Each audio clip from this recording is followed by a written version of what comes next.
আসসালামু আলাইকুম, সবাই কেমন আছেন? আশা করি সবাই অনেক ভালো আছেন। তো সকাল সকাল নতুন একটা ব্লগ নিয়ে চলে এসেছি।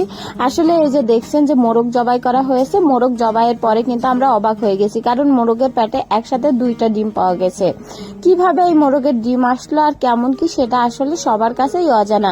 আমরা যখন মোরগটা জবাই করছি তখনও জানি না যে মোরগের পেটে আমরা ডিম পাবো। মুরগি হইলে হয়তো ভাবতাম যে ডিম পাবো। আমি আম্মুকে জিজ্ঞাসা করেছি হচ্ছে, আম্মু বললো তাও 2-3 মাস হয়ে গেছে, কিন্তু 2-3 মাসেও কোনো ডিম পাইনি। অথচ পেটের ভিতরে সদ্য ডিম।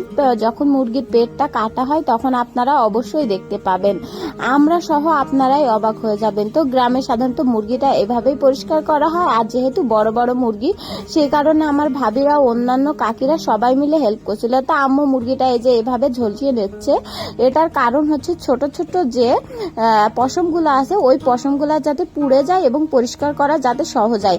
আর একটা মজার ব্যাপার ছিল, এই মুরগির গায়ে প্রচুর উকুন ছিল। উকুনের কারণে আসলে পরিষ্কার করতে পারছিল না, সেই কারণে এত পরিমাণ ঝলসানো হয়েছে যাতে উকুনগুলো চলে যায়, এবং এই উকুনগুলো সবার গায়ে উঠে যাচ্ছিল। তো আপনারা দেখছেন কি পরিমাণ তেল হয়েছে, আবার ডিম হয়েছে, আবার মোরগের যে বিচিটা থাকে সেটাও নিশ্চয়ই আছে, সবাই দেখতে পাচ্ছেন। তো এই যে আমার ভাই এটা ধরে ধরে রাখছে। তো দেখেন মুরগিটা এই যে কাটা হলো, ওই যে 2টা ডিম রাখা হয়েছে। দেন এই যে দেখেন মাংস কত, 2টা মোরগের মাংস দেখেন কতটুকু। তো আমরা এটা দিয়ে আসলে পিকনিক করব। তো পিকনিক করার জন্য এই যে সবাই মিলে কত মজা করতেছি, প্রত্যেকের বাসা থেকে আনা হয়েছে। আর আমাদের এখানে খাওয়াটা বেশি মজা না, বেশি মজার টাইমটা হচ্ছে এই পিকনিকের টাইম। আসলে আমরা প্রত্যেক ঈদের সময় এই যে আমার 2টা ভাবি আছে যাদের কাছে আমি গ্রেসফুল, কারণ তারা প্রচুর ভালোবাসে। সত্যি কথা বলতে আমার চাচা তো ভাবি, কিন্তু নিজের ভাবির থেকেও কম মনে হয় না।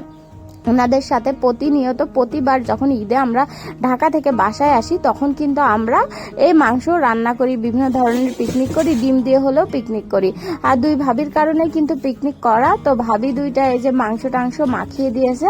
তো এই যে ভাবি রান্না করছে, আমি ছোট ছোট করে ভিডিও করছি, একটু একটু ডিরেকশন দিচ্ছে। আমি কিন্তু রান্নাটা অত বেশি ভালো পারি না, তারপরেও আমি দেখছি, বলছি, জিজ্ঞাসা করছে আমার কাছে। তো এই যে আমার কাকি ভাবি মিলে 2জন মিলে মাংসটা রান্না করছে। আর সত্যি কথা বলতে এই লাকড়ি চুলে রান্নাটা কিন্তু অনেক মজা লাগে। আর কিন্তু আমরা সাথে একটা আলুর দম করেছিলাম। তো আলুর দমে আমি বলছি, ভাবি অতিরিক্ত আপনি তেল দিয়ে ফেলেছেন, আসলে তেল যতটুকু বেঁচে ছিল সবটুকুই দিয়ে দিয়েছিল। তো সবাই ভালো থাকবেন, সুস্থ থাকবেন, আল্লাহ হাফেজ।